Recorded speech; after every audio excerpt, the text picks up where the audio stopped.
100.5 FM. También en YouTube, nuestro canal Paneo Semanal. Y aprovecho para decirle a nuestros oyentes que se suscriban. Si les gustan, den like, y si no, no. Y comenten, sugieran los temas, interactúen con nuestro canal y así nos ayudan. También estamos en nuestras redes sociales, Paneo Semanal y el canal de Sol. No sé si lo dije, pero lo repito. Sí. Así que nada. Bueno, seguimos. José, bienvenido. Bienvenido, hermano José del Castillo. Buenos días. Vine ya a integrarme a esta segunda parte. Sí, no, esta vez. José ha anunciado su integración aquí la misma cantidad de veces que Johnny Ventura se despidió. Así es. Johnny Ventura hizo una gira de 50 conciertos. Es un hecho incontrovertible. Yo me estoy integrando ahora. Porque yo no estaba aquí hace unos minutos. Que cada vez que él viene anuncia su integración. Así es. Mira, tú sabes que una de las fechas que estamos celebrando, que se está celebrando, es la fecha de Yom Kippur. Yom Kippur es una de las fechas más sagradas del Estado de Israel, una celebración religiosa. Aprovechó para invadir Israel. Exacto. Un día Ayer, como toda buena fiesta israelí, se celebra dando plomo. 11 de octubre. Bueno, el atentado terrorista fue en Yom Kippur, ¿no?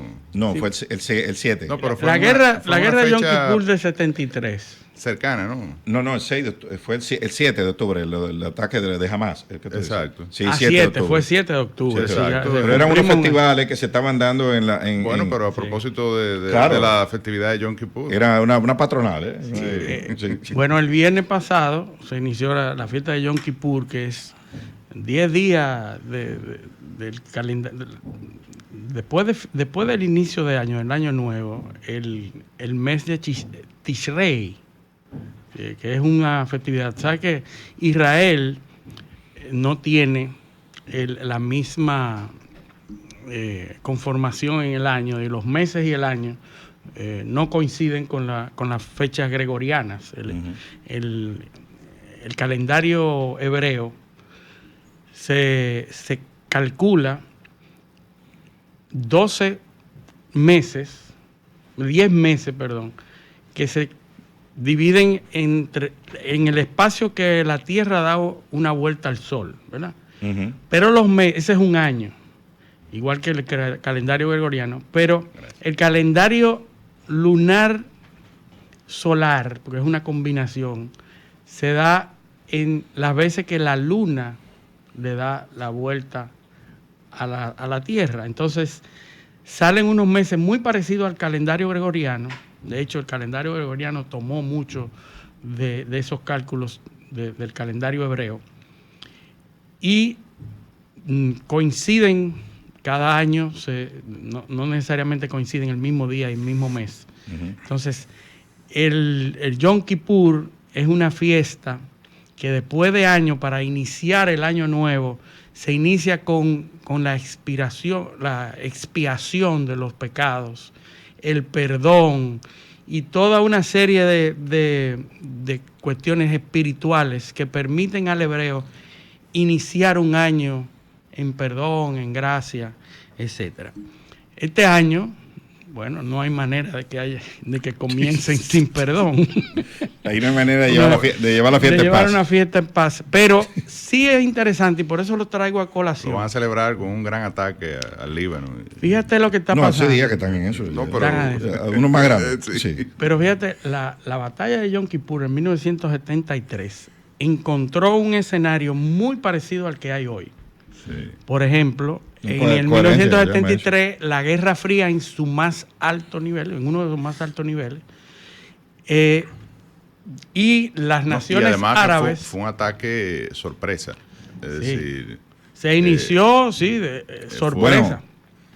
Sorpresa porque los israelíes tenían alguna información de inteligencia, pero no exactamente el detalle de pero la incursión en el territorio israelí de parte de una coalición de jordanos, egipcios, sirios, libaneses.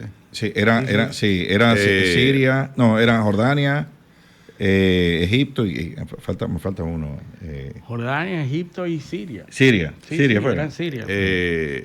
Fue un ataque sorpresa, es decir, no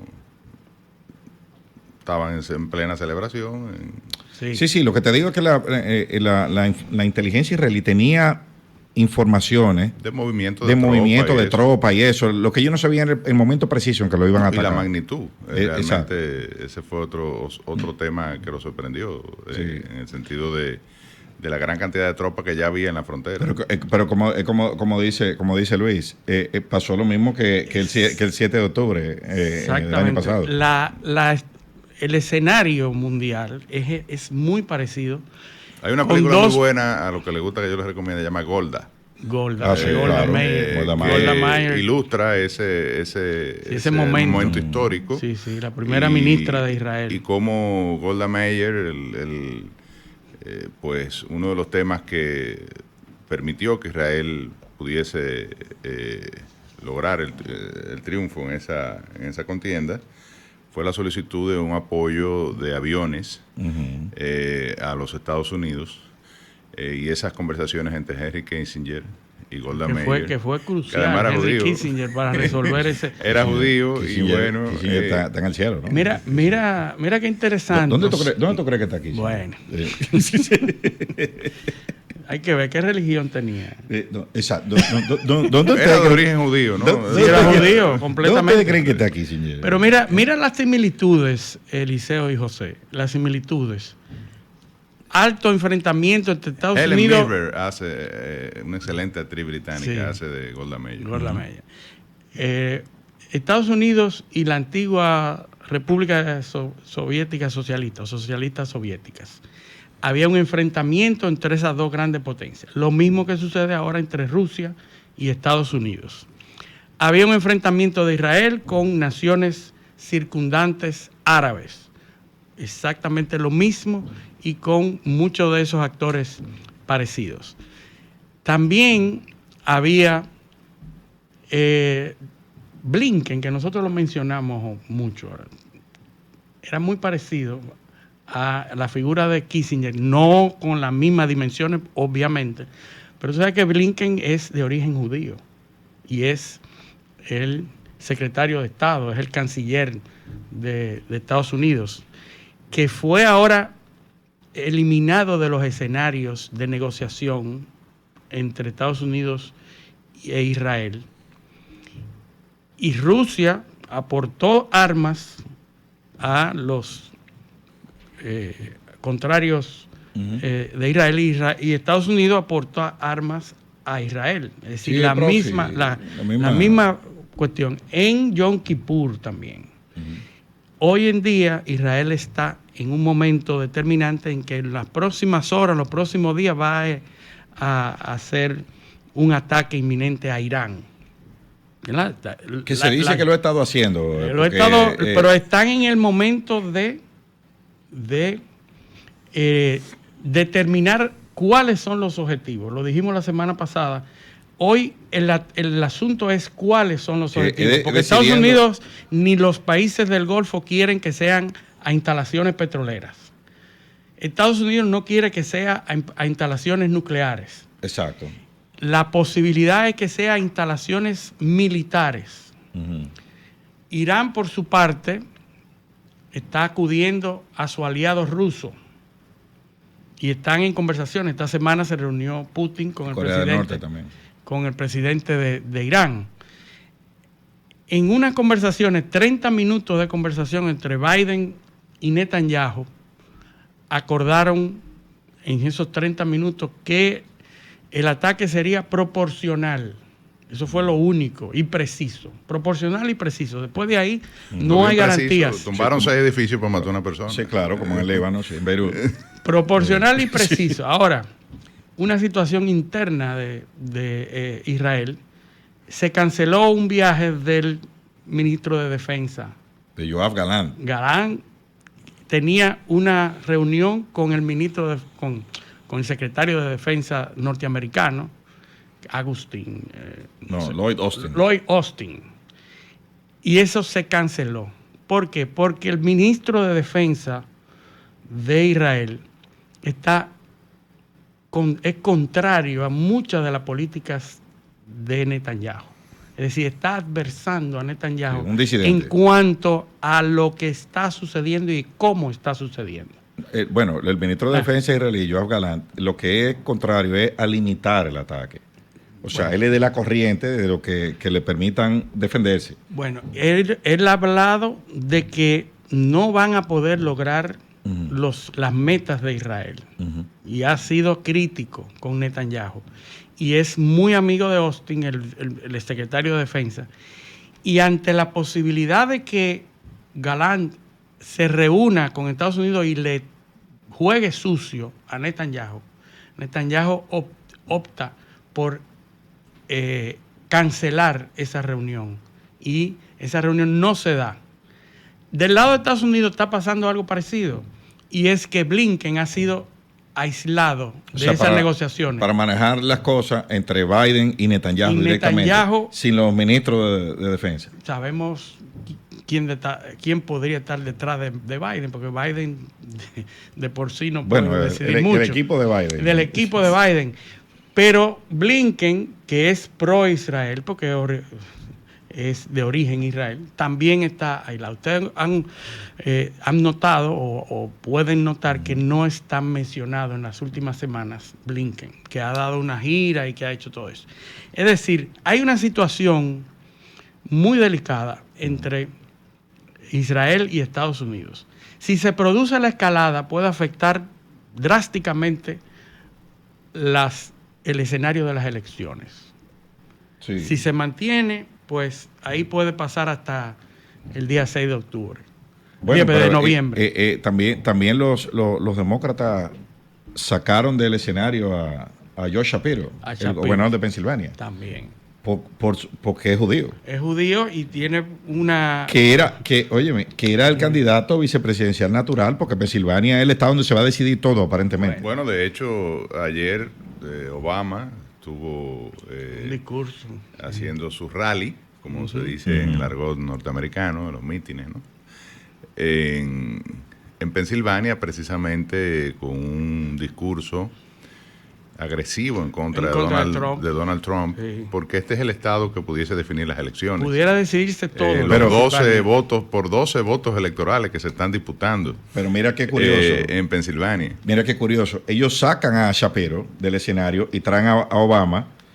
O sea, el líder político natural de ahí debe ser el gobernador. Sí. O sea, esa es la figura que tú debes impulsar. Pero tú lo quitas del medio al mismo tiempo que quita a Blinken y trae a Obama, que es uno... Bueno, lo que pasa es que tú sabes que hay un movimiento en Estados Unidos hasta cierto punto de una buena parte de la expresión social en contra de lo que aparenta ser un genocidio, evidentemente, que Israel está ejecutando si eso no es un genocidio, si eso no es un genocidio, claro, lógico. Vamos a cambiar la definición. Y hay... Cuando tú ves la Convención de Palermo sobre crímenes transnacionales y tú ves el listado, el catálogo de crímenes de guerra, o de crímenes de lesa humanidad, perdón, sí. Ahí hay por lo menos 5 elementos. El 80%. No son todos, no están todos. No están todos los elementos. No están todos los elementos porque eso fue escrito para sancionar a los alemanes.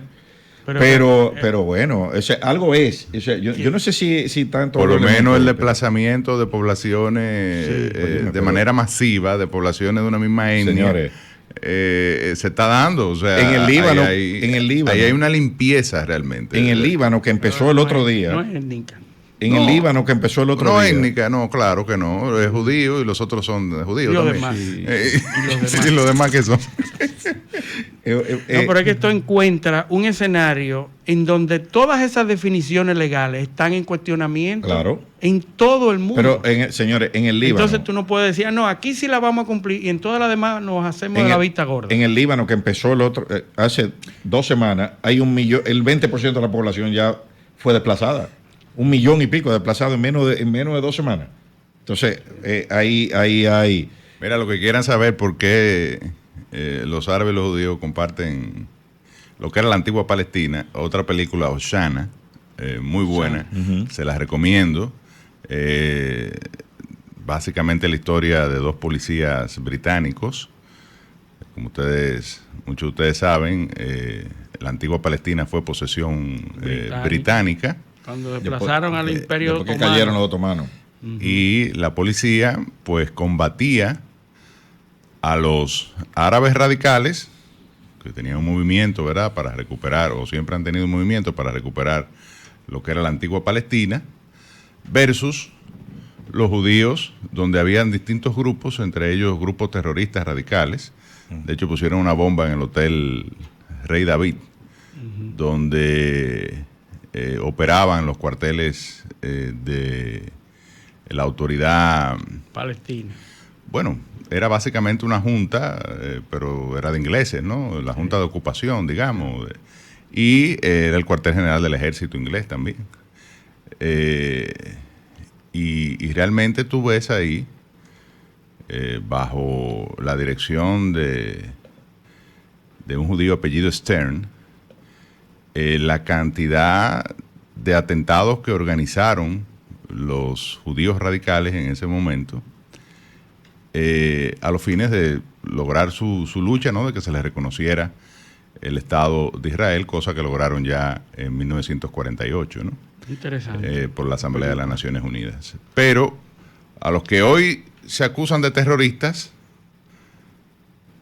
a los árabes, a los palestinos, a los pone bomba, ¿verdad? Que tú ves incluso los memes de los tipos que vienen con una mochila y un turbante. Que son grupos determinados terroristas en el mundo. Los judíos eran, en esa época, utilizaron el terrorismo como una vía. Un arma política, pero no evidentemente no era terrorismo, pero claro, no se llamaba así. Esa denominación viene en los 80. Sí. Bueno, pero atentados a población civil, Lo por mismo. ejemplo, se inicia la película poniendo una bomba en el mercado de Haifa, es decir, ahí matando civiles, ¿no? Claro. Un mercado donde mayoritariamente comerciaban árabes. O sea que... Interesante esa visión contraria claro, a la que tenemos en Occidente. Sí, porque desde el Occidente se ve, bueno, los judíos están combatiendo el terrorismo. Y defendiendo, árabes. Son víctimas del terrorismo. Y musulmán, ¿no? Y realmente hay que ver la historia y entender por qué se da este conflicto. Bueno, la dinámica. Yo le decía a un amigo que hablábamos de eso, no, pero no es solamente ver lo que sucedió con la ocupación británica de Palestina y cómo los judíos llegan de nuevo a esa zona. Bueno, esto empezó en la Biblia, ¿verdad? Sí, claro. El conflicto, ¿verdad?, entre los hermanos de madre, de padre. Se confunde mucho la gente. Pero los hijos de Abraham. Pero la Biblia es una buena fuente para saber cómo ese conflicto forma parte de la cultura de esos pueblos. Pero que al final, Eliseo, si tú lo simplificas, esto es un pleito de familia por unas tierras. Ah, sí. Sí, porque eran parte de son hermanos de padre. Sí, son las 12 tribus. Las dos tribus, los ismaelitas, ¿verdad? Y los caninitas y las demás, surgen de Abraham. Padre Abraham. Sí, son los Halford y los McCoy. Así. Y peleando por unas tierras, bueno, que la antigua Palestina, ¿no?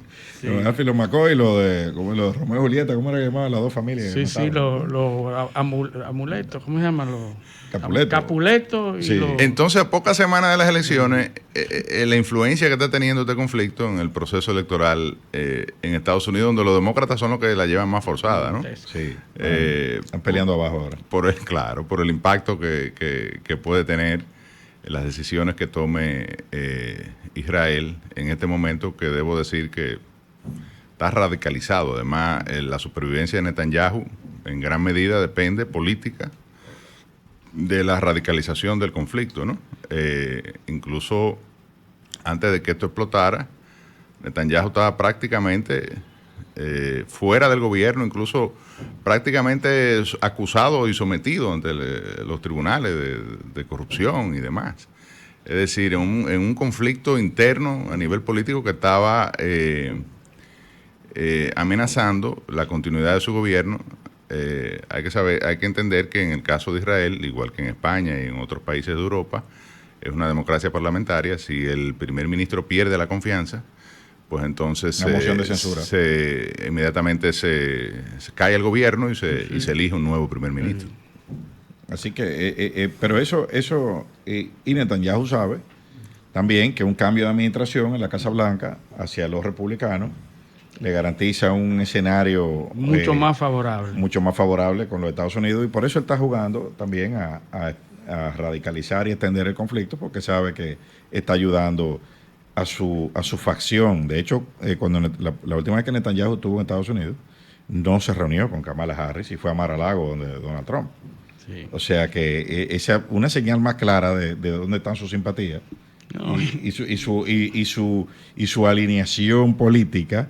Biden no se puede pedir. Biden insultó a Netanyahu en estos últimos días, hace un par de días, 3 días, le dijo. Lo que uno no sabe si se habrá dado cuenta de lo que. Sí, quizás pensó en un tipo muy malo, un tipo muy malo. Pero quizás estaba pensando en Putin y dijo.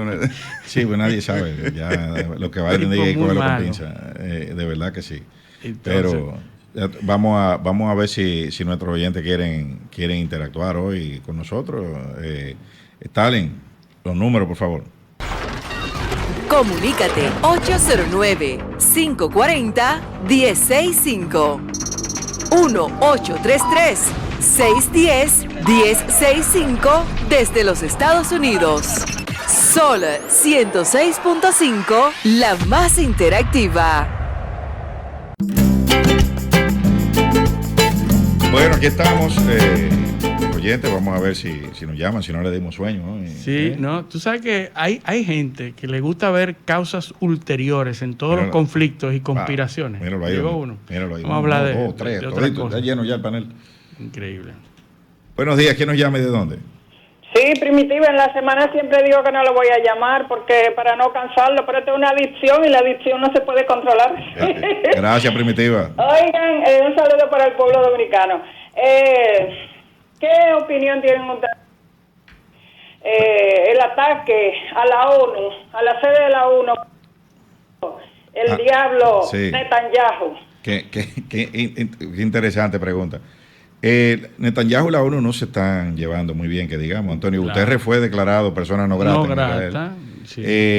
Y no fue a la sede de la ONU, es una misión de la ONU que ayuda a los ciudadanos en la Franja de Gaza. Exacto. A movilizar. Que es muy parecida a la que opera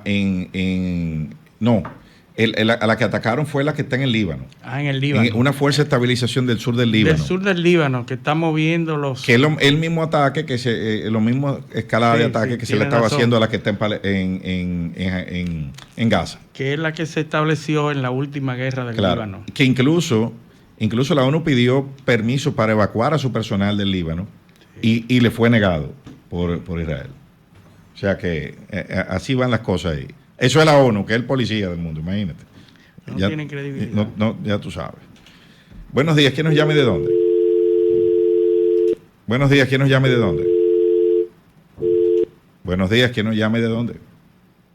Buenos días, desde Santiago, Eduardo González. Buenos días, González, cuénteme. Mire, yo por favor quiero que ustedes hagan un análisis para que el pueblo se quite las vendas. ¿Se entiende, verdad que sí? Porque venden a Obama. Señores, el presidente que más bomba tiró de los Estados Unidos fue Barack Obama.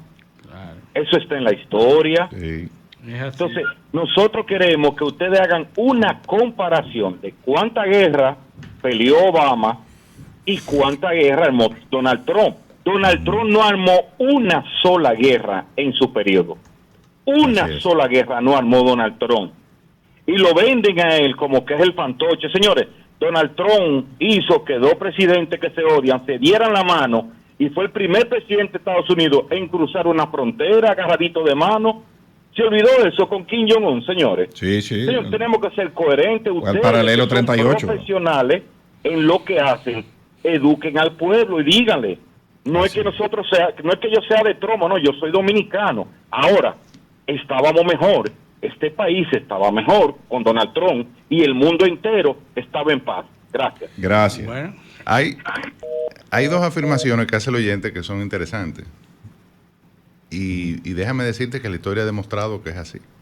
a los demócratas le han tocado la mayoría de las guerras y de los conflictos bélicos Casualmente. en Estados Unidos. O sea, cuando parecería que... y bueno, en Vietnam y antes de... la mayoría de los conflictos ha sido bajo administraciones demócratas ahora. Y se supone que los republicanos son los belicistas, es decir, los que abogan por los derechos a portar armas. Eso por lo del Golfo, que lo dicen, porque quizás, pero históricamente es como tú dices. El otro aspecto es que a la República Dominicana siempre le ha ido mejor con los republicanos. Sí. Y sobre todo, la política demócrata con relación a la situación entre Haití y República Dominicana siempre ha sido fatal. Siempre ha sido o de fondo desfavorable a la República Dominicana, porque lo que los demócratas han planteado es que la República Dominicana debe hacerse cargo de gran parte del problema haitiano a través de la tolerancia a la migración. Hay mucha influencia lo disfrazan con el tema de respeto a los derechos humanos. Sí. Los Clinton tienen uno de los principales negocios de la Fundación Clinton. Entonces, o de las principales acciones que República Dominicana se haga cargo de eso para que dejen a Haití tranquilo. Y realmente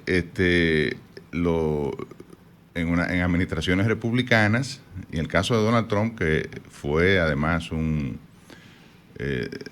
desarrolló políticas de incentivo económico en los Estados Unidos. Si los Estados Unidos crecen económicamente, si las empresas norteamericanas les va bien, a la República Dominicana le va bien, porque es nuestro principal socio comercial y además es nuestro principal emisor de inversión extranjera hacia nuestro país. Recuerden que quienes invadieron fueron los demócratas en el 65, ¿no? También. Buenos días, ¿quién nos llama y de dónde? Buenos días. ¿Qué fue ese? La guerra de Obama, bueno, la guerra de Irak, aunque Obama ordenó el retiro, luego lo envió tropas en el 2014 a la guerra de Obama, incrementando el conflicto. Fue en el 2014 porque en Irak se armó una guerra civil después de la ocupación, segunda ocupación norteamericana. En el 2009, la guerra de Afganistán incrementó el envío de tropas. Guerra que, por cierto, perdieron los Estados Unidos. Ahí ha perdido todo Libia, sí. La guerra en Libia en el 2011, la intervención contra ISIS, las operaciones menores antiterroristas. Aquí hay 5 conflictos. Sí, pero menores de qué? Bueno, que son más pequeños porque Yemen, Somalia, Pakistán. ¿Tú sabes cuántos bombardeos hubo en Siria? Son miles. Yemen, Pakistán, Somalia. Y esos son los conflictos directos. Y los conflictos proxy con contratistas, ya tú sabes. No, y déjame decirte que Joe Biden va a dejar un mundo más convulso con una guerra entre Rusia y Ucrania, una guerra prácticamente en Medio Oriente con Israel, un conflicto Israel muy y su vecino. difícil en el sur del mar de China. Los yemenitas también los hutíes alzados en armas, es decir, lo que le va a tocar al que releve a Joe Biden en la Casa Blanca es un escenario bastante difícil desde el punto de vista bélico. Vamos a coger esta llamada. Buenos días, ¿quién nos llama y de dónde? Buenos días. Buenos días, ¿quién nos llama y de dónde? Pero está mudo. Buenos días, ¿quién nos llama y de dónde? Eso es el sistema, no están oyendo eso. Tiene el sistema dañado. Buenos días, ¿quién nos llama y de dónde? Buenos días, le habla Pascual, Santo Domingo. Dígame, Pascual. Ahora, acorde con el comentario que ustedes acaban de dar, la pregunta mía, ¿cómo ustedes proyectan la realidad de la guerra? La operación especial entre Rusia y Ucrania en los próximos meses. ¿Cómo ustedes le ven en ambas partes? ¿Cómo ustedes piensan que el conflicto terminará? ¿Cómo ustedes pueden proyectar el cambio de actitud del presidente Zelensky ante la actualidad que se está viviendo en curso? Porque en curso ahora las tropas ucranianas han perdido mucho espacio de control que tenían antes. ¿Cómo se debe? Bien, gracias. Bueno, Donald Trump ha proclamado que él va a resolver ese problema. No, pero que él va a ir allá, que él se lleva bien con Putin, que Putin lo admira y que ya está bueno ya, se acabó. Pero antes de eso, antes de que suceda eso, Zelensky anda con un folder, con un plan donde él dice que va a lograr que por la vía diplomática Rusia ceda. Por primera vez se está hablando de cesión de territorio. En ese plan, la única manera de que Rusia ceda es efectivamente admitiendo la cesión de territorios. Zelensky se está adelantando a lo que pudiese ser una derrota de los demócratas. Completamente. Y está en el escenario internacional diciendo, mira, yo estoy dispuesto a esto. Sí. ¿Entiendes? Eso es lo que un plan secreto. Nadie en Ucrania lo conoce, ni en el resto del mundo. Pero lo que sí se ha filtrado es que es una solución diplomática que implica la negociación de territorio. O sea, él se está preparando para, en caso de que Trump gane, que no le saque la alfombra. La cesión de territorio, porque no es territorio ruso que le van a dar a Ucrania, ¿verdad? No, claro que no, por Dios, es cesión de territorio. Es de los territorios que ya Rusia tiene ocupado. Oficializar la ocupación. 15% del territorio. Oficializar la ocupación. Por ahí es que va eso. Eso no va a ir más lejos de ahí, a nuestro entender. No, claro, eso pero se va a negociar. No se ha negociado porque hay elecciones. Pero él se está adelantando, poniendo sobre la mesa eso, para probablemente si gana Trump en la transición empezar a negociar eso. Mira, el nuevo secretario de la OTAN dio unas declaraciones muy interesantes, donde habla que no importa el resultado de las elecciones norteamericanas, incluso él tiene confianza en que si Trump gana y obtiene la victoria, las cosas no van a cambiar mucho porque él entiende. Se está adelantando eso. Vamos a coger esta última llamada y nos vamos a la pausa. Buenos días, ¿quién nos llama y de dónde? Buena, de aquí de la capital. Yo quería hacer una precisión. Adelante. La semana pasada se habló una inexactitud en cuanto a Moisés cuando sale de Egipto, y entonces los israelitas, se habló de que ellos pelearon cuando él salió, Moisés, contra los filisteos. Y eso no puede ser porque los filisteos irrumpieron en el norte de esos pueblos del mar, los llamados pueblos del mar, que eran en el siglo XI, en el 1050 más o menos, y los filisteos pelearon contra los hititas, contra los egipcios, que los egipcios lo describen a los filisteos. Sí, pero los filisteos no estaban por ahí cerca de piel, jamás.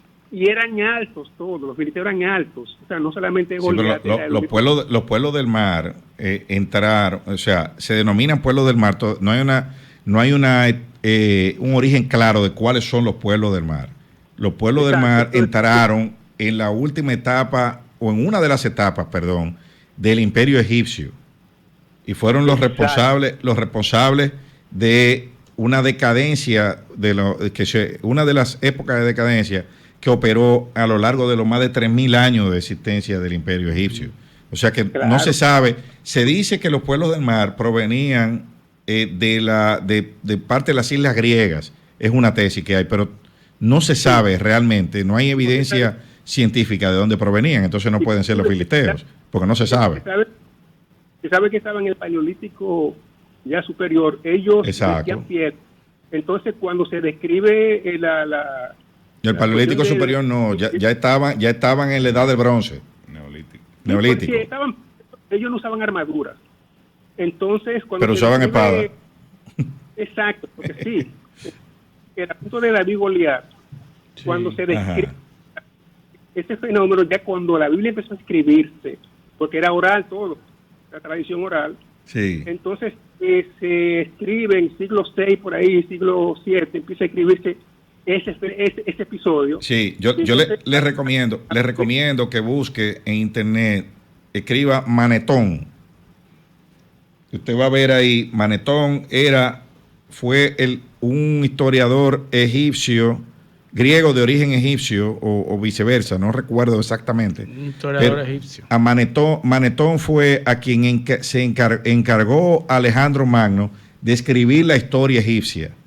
Porque Alejandro Magno, cuando llega, dice: yo voy a gobernar este territorio, tengo que saber, conocer la historia para entender cómo funciona. Y Manetón es el historiador egipcio. Y él habla de los pueblos del mar y de toda esa... Sí, sacerdote historiador que Flavio Josefo lo menciona mucho. Sí. El asunto que a Goliat le puso una armadura oplita griega. Sí. Que Sí, porque imagínese usted, pero es una descripción que se hace ya cuando se empieza a escribir la historia de los israelíes, ya cuando el alfabeto formado, el alfabeto. Bueno, no hablamos de Moisés y los muchísimas filisteos no se conectan. Lo que pasa es que él se confundió porque nosotros dijimos en la semana pasada que Moisés cruzó a la península de Sinaí por el estrecho de Tirán. Sí.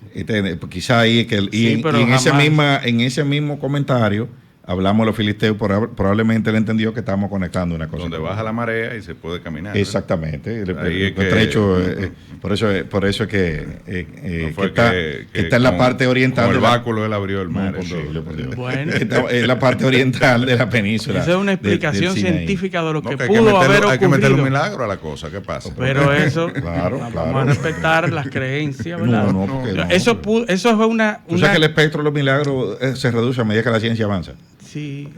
Hay un documental Sí, a propósito de que a la gente le gusta. Varios. Justificación científica de los milagros de Jesús. Justificación científica. Así es. Bueno, pero ya tenemos que irnos a la pausa porque en el próximo bloque vamos a analizar un temita que le está gustando mucho a la gente, la reforma. Pero dice Talen que hay una llamada aquí. Vamos a coger esta última y nos vamos.